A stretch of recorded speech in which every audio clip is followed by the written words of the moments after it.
এটু কি মাটি তোমার আব্বার বা তোমার পিতৃক সম্পত্তি নেকি? এটু পিতৃক সম্পত্তি হয় নেকি যা চলিব নোৱাৰো মই ঘৰটো ইয়াত বনাই দিওঁ? এদিনো থাকিব নোৱাৰিব। মই কৈছোঁ নহয় আঘণ্টাৰ ভিতৰত আপোনালোকে চাই থাকক। চবে কি ৰেলোৱা মাটিত আহি ঘৰ বনাব নেকি? এটু কি মাটি তোমাৰ আব্বাৰ বা তোমাৰ পিতৃক সম্পত্তি নেকি? সেইটোতো নহয়। এটু পিতৃক সম্পত্তি হয় নেকি যা চলিব নোৱাৰো মই ঘৰটো ইয়াত বনাই দিওঁ? তোমাৰ ভোট ক'ত দিয়া? 26 নম্বৰ মিনালপুৰ। মিনালপুৰৰ পৰা ইয়াত কিয় আহিছা? অৰিজিনেল ঘৰ ক'ত? চকীটো পেতে। হা? এইটোতো চকীটো নপৰে নহয়, এইটো ফাঁচীত পৰে। তুমি চকীটোৰ পৰা সেইফালে যোৱা, এইফালে কিয় আহিছা? এইখিনি কি এৰিয়া পৰে তুমি জানা? আগৰ পৰা থাকিছো না। আগৰ কথা বেলেগ, আগত থাকিব দিছে বেলেগ কথা। এতিয়া এইটোত কোনে বনাইছে? এইখিনিত লাগে মোক। আগতো হেপিনো বনাইছে। এইটো ফিল্ড হ'ব। মই তোমাক কথা দিছোঁ, এইটো ফিল্ড হ'ব, চব ভাঙা যাব। এইটো চাৰিওফালে বাউণ্ডেৰী হ'ব, ইয়াত খেলপথাৰ হ'ব, ক'তো ঘৰ নহয়। নাই কি অলপ দিন এদিনো থাকিব নোৱাৰিব। মই কৈছোঁ নহয় আঘণ্টাৰ ভিতৰত আপোনালোকে চাই থাকক। আপুনি দিছে নেকি বনাবলৈ? না মই দিয়া নাই। আপুনি কোন হয়? আপুনি কোন হয়?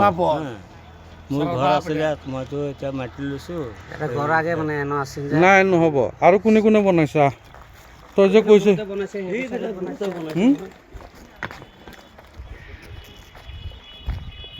কোনে বনাইছে নামকেইটা লাগে। আহ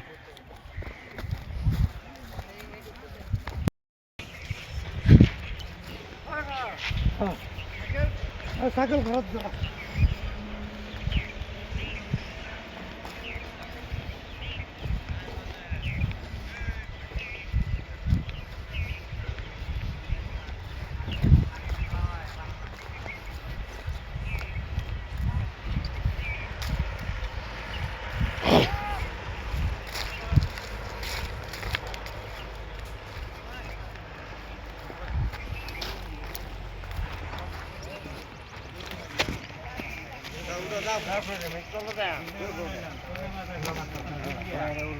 ইয়াত কোনে কল কোনে পুতিছে? হা? ঘৰ কাৰ? এইটো কাৰ মাটি হয়? আব্দুল কৰিম। আব্দুল কৰিম কোন? মোৰ দেউতা। মাটি কাগজ দেখুওৱা। এইটো ৰেলৰ মাটি হেন এইটো। তোমাক কোনে বহিব দিছে? হা? তোমাক কোনে ইয়াত বনাই আছে? ক'ত বনাই আছে? আগতো বনাইছে। ক'ত? আগত বনাইছে।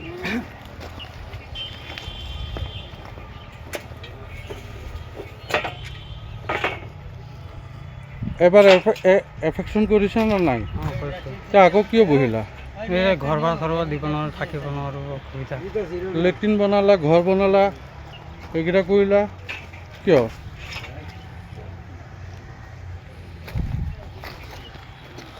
এইটো ঘৰটো আজিৰ ভিতৰত ভাঙি দিয়া, নহ'লে তোমাক এৰেষ্ট কৰা হ'ব আইন দি।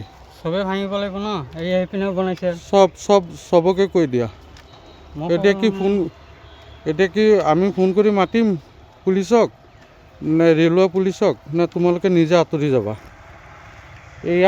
এইটো ফিল্ড কেতিয়াও নহয়, এইটো ৰেলৱেৰ হয়, এইটো খেলপথাৰ হ'ব। এইটো খেলপথাৰ হ'ব। মই যোনটো কৈছোঁ বুজি পোৱা, নহ'লে তোমাৰ প্ৰব্লেম আছে।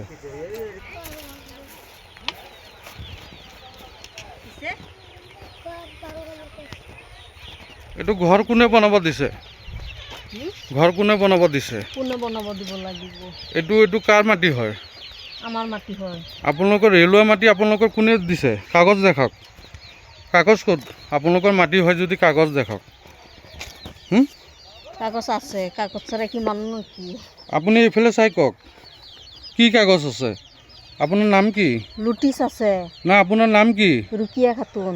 ঘৰ ক'ত? আপোনাৰ অৰিজিনেল ঘৰ ক'ত? চামগুৰি শিৱস্থান। চাবুংগুৰি শিৱস্থানৰ পৰা ইয়াত কিয় আহিছে? ইয়াত আমি থাকোঁ। আপোনালোকে সৰুৰ পৰা ইয়াত বুট ক'ত দিয়ে? বুট ক'ত দিওঁ? বুট হেৰিত দিওঁ, হা? এই অসমীয়া বস্তি কি জাগা জানিৰ নাম? আপুনি ভোট ক'ত দিয়ে অসমীয়া বস্তি সেইটোৱে নাজানে? আপুনি বাংলাদেশী নেকি? মুৰুনগাল। আপুনি বাংলাদেশী নেকি? সব ডকুমেণ্ট যদি দেখাব পাৰোঁ বাংলাদেশী যদি হয়। ইয়াত কিয় চামগুৰিৰ মানুহ ইয়াত কিয়? শুনক, দেখাওক, আনক কাগজ আনক, চব আনক। আপুনি কৈছে এই মাটিটো আপোনাৰ, এইটো ৰেলুৱা মাটি হয়। অঁ ইয়াত আপোনালোক এবাৰ এফেকশ্যন কৰিছে, অঁ তে আকৌ নেক্সট টাইম আপোনালোকে কিয় ইয়াত বহিছে? আমাৰ মাটি আছে, ইয়াতে আহিব লাগিব। কোনে কোনে অথৰাইজ দিছে আপোনালোকক? কোনো অৰ্থৰে যেতিয়া ভাঙিছে এতিয়াতো চবৰ কেইটাই ভাঙিছে, হা। মোক অকলে খেদি দিয়া নাই নহয়। হা, তে চবে বহিছে নেকি? বহি আছে, সেইটো ক'ত কাৰণে বহি আমিও আছে? বহি আছো। এই আপোনালোকে আমি দুখীয়া তিনিটা মানুহ, ঘৰ, আমি দুখীয়া তিনিটা মানুহ, ঘৰ। ভাড়া চাড়া দিব নোৱাৰো, আপোনালোক সেইটো কাৰণে আমি আহিছো। দুখীয়া মানুহ, চব দুখীয়া মানুহ কি ইয়াত এইটো ৰেলৱে মাটিত দিব নেকি? এই ফিল্ডত জেগা দিব নেকি? ক'ত দিব? হা, আপোনালোকে মাটি ক'ৰবাত কিনি লওক, নহ'লে ভাড়া থাকক। আমি আধা ভাড়া ঘণ্টাৰ দিব- ভিতৰত খালী হ'ব লাগিব, নহ'লে আপোনালোকে এৰেষ্ট হ'ব। পুলিচ আহি আছে, আহক, আইনগত ব্যৱস্থা হ'ব। একো মাল বস্তু নাপায়। আহক, ৰেলৱে পুলিচো আহিব, অসম পুলিচো আহিব, চব আহিব। আহক। আপোনাৰ চামগুৰিৰ পৰা ইয়াত কিয় আহিব আপুনি? ইয়াৰ পৰা সৰু থাকোতে ইয়াৰ সৰু পৰা মাটি থাকোতে চাটি কিনি পেলাই আমি ইয়াতে ডাঙৰ কোনে হৈছো। মাটি বেচিছে? কাগজ দেখাওক। ইয়াতে মাটি চাটি আমি আপুনি ইয়াতে কাৰ পৰা ডাঙৰ হৈছো।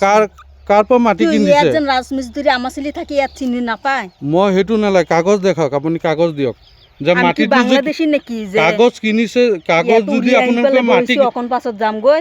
মাটি বোলে কোনোবা আপুনি কাৰোবাৰ পৰা কিনি লৈছে, ম্যাদী নে এইটো একচনীয়া নে আপুনি জানে কি মাটি, কি লিখি লৈছে, কি কাগজ আছে? হা, কাগজ দিয়ক, মোক দেখাওক। এই কি মোবাইল আছে? হুম, হুম? কাগজ কাগজ কাগজ ক'ত দেখাওক? আৰু ভোটাৰ আইডিটো দেখাওকচোন আপোনাৰ। কি আছে? সব আছে, আপোনাক কিয় দেখাম মই? হা, সব আছে, আপোনাক কিয় দেখাম মই? কিয়? গাৰ্জেন আহক, কোন চৰকাৰী গাৰ্জেন? মাটিৰ চেণ্ডেলমেন আহক। এইটো এইটো আমাৰ পঞ্চায়তৰ আণ্ডাৰত পৰে, আপুনি জানে নাই? আৰু মই কোন হয় আপুনি জানে নে নাই? হা, এই কি আপুনি জানে? ফোনটো মাৰি ইয়েলৰ মোবাইল দাম ফোন মাতম। হা, কাক ফোন মাৰিব? মোৰ বাইটাৰ তাত মাৰিম। বাইটা ক'ত থাকে? সেই মৰুণগাল মৰিংগেল। নাম কি? কিয় পিঁয়াজ বেচে যে পচা পেচ নিচিনে? মোক নাম ক'ব লাগিব। এনেকৈ ক'লে কোনে কিমান বেছি থাকে? মাইকী মানুহতো তাই অকলেই বেচে আৰু কিমান। ইয়াত যে পিঠা বেচি পেলাই যে বনাইছিলে মানুহজনী চিনি সেই নাপায়। দিন গ'ল। এতিয়া শুনক, এতিয়া আপোনালোকে ভালে ভালে আধা ঘণ্টাৰ ভিতৰত নহ'লে 1 ঘণ্টাৰ ভিতৰত ঘৰ খালী। এতিয়া বৰ্তমান আমি আমাৰ যিটো নগাঁও খেনচোৱা ৰেল লাইন আছে, আমি ৰেল লাইনৰ ওপৰত আছোঁ। আজি 2 বছৰমান আগত আমাৰ ইয়াত ৰেলৱে এভিকশ্যন এটা হৈছিলে। এভিকশ্যন হোৱাৰ পিছত যিসকল মানুহ ৰেলৱে মাটিত আছিলে তেওঁলোকক উচ্ছেদ কৰি দিয়া হৈছিলে। কিন্তু আজি কেইদিনমান ধৰি পেলাই আমি দেখি আছোঁ যে নগাঁও আমাৰ খাগৰিজান কলেজৰ ওচৰত যি ফাঁচী ৰোড নামৰ জেগাটো আছে, সেই জেগাটোত 10-15জন মানুহে ঘৰ বনাইছে আকৌ ৰেলৱে মাটিত। তেওঁলোকক সোধা পোছা কৰাত আমি গম পালোঁ যে তেওঁলোক ইয়াৰ মানুহেই নহয়, তেওঁলোক চামগুৰিৰ মানুহ। আৰু তেওঁলোকক যেতিয়া ক'লোঁ আপোনালোকে ভোট ক'ত দিয়ে, তেওঁলোকে সঠিক উত্তৰটো দিব নোৱাৰিলে। পিছত তেওঁলোকক আমি ডকুমেণ্ট খুজিলোঁ, তেওঁলোকৰ হাতত কোনো ধৰণৰ ডকুমেণ্ট নাই। গতিকে এওঁলোক সন্দেহযুক্ত নাগৰিক। আৰু আমাৰ ইয়াত এওঁলোক আহি বহাৰ এটাই উদ্দেশ্য, ইহঁতে ড্ৰাগছ, মদ, নাৰী ব্যৱসায়ী, চুৰি, ডকাইতি, যিমান ধৰণৰ অসামাজিক কাম আছে সকলোবোৰ কাম এওঁলোকেই কৰে। আৰু আমাৰ ফাঁচী ৰোডৰ লগতে আমাৰ খাগৰিজান মহাবিদ্যালয় আছে, তাৰ ষ্টুডেণ্টবিলাক, আৰু খাগৰিজান মহাবিদ্যালয় এখন হোষ্টেল আছে য'ত বাহিৰৰ পৰা ছোৱালীসকল আহি পেলাই ৰাতি ইয়াত থাকে। তেওঁলোকৰ লাইফটো ছিকিউৰ নহয়। আৰু আমাৰ খাগৰিজান কলেজৰ পিছফালে আমাৰ শ্মশান আছে। এওঁলোকে ৰাতি হ'লে শ্মশানৰ ভিতৰত আহি পেলাই বিভিন্ন ধৰণৰ নিচা আৰু অসামাজিক কামত লিপ্ত হয়। গতিকে প্ৰশাসনলৈ এটাই অনুৰোধ যে অতি শীঘ্ৰে ৰেলৱে বিভাগৰ লগত লগ লাগি পেলাই এওঁলোকক অতি সোনকালে ইয়াৰ পৰা উচ্ছেদ কৰিব লাগে। নহ'লে আমাৰ ইয়াৰ বিভিন্ন জেগাৰ মানুহ আহি পেলাই ইয়াত গোট খায়, ইয়াৰ পৰিৱেশটো বিনষ্ট হৈ আছে। আমাক এনেকুৱা অসামাজিক কামত লিপ্ত থকা মানুহ আমাৰ ইয়াত কোনো প্ৰয়োজন নাই। আৰু যিহেতু তেওঁলোকে তেওঁলোকৰ ভোটাধিকাৰ ক'ত দিয়ে সেইটোৱেই ক'ব নোৱাৰিলে, গতিকে আমাৰ তেওঁলোকৰ নাগৰিকত্বৰ ওপৰতো সন্দেহ আছে। গতিকে আমাৰ প্ৰশাসনলৈ এইটোৱেই অনুৰোধ যে তেওঁলোকে অতি সোনকালে ইহঁতক উচ্ছেদ কৰি পেলাই আমাক এখন সুস্থ সবল সমাজ গঢ়ি নিবলৈ আমাক যাতে সহায় কৰে। আৰু দেখা পাইছোঁ যে এই ফাঁচী ৰোড জেগাডোখৰত দুদিন পিছে পিছে কোনোবা আমাৰ এইফালৰ মানুহবিলাক গ'লে মধুপুৰ হওক, হেলমাৰী হওক, ৰাস্তাত ৰখাই বাইক দি হওক এনেকৈ ৰখাই পেলাই মোবাইল কাঢ়ি নিয়ে বা টকা পইচা নিয়ে। এনেকুৱা আমি অভিযোগ বহুত শুনা পাই আছোঁ। এনেকুৱা অভিযোগটো একদম সঁচা কথা, কাৰণ এদিন ৰাতি মোকেই ৰখাইছে। মোকে ৰখাই পেলাই কৈছে পকেটত কি আছে ওলা। পিছত মই যেনে তেনে তাৰ পৰা মই পলাবলৈ সক্ষম হ'লোঁ, কাৰণ এওঁলোক মেক্সিমামেই হৈছে এজন দাগী অপৰাধী। গতিকে এওঁলোকে ড্ৰাগছৰ লগত জড়িত,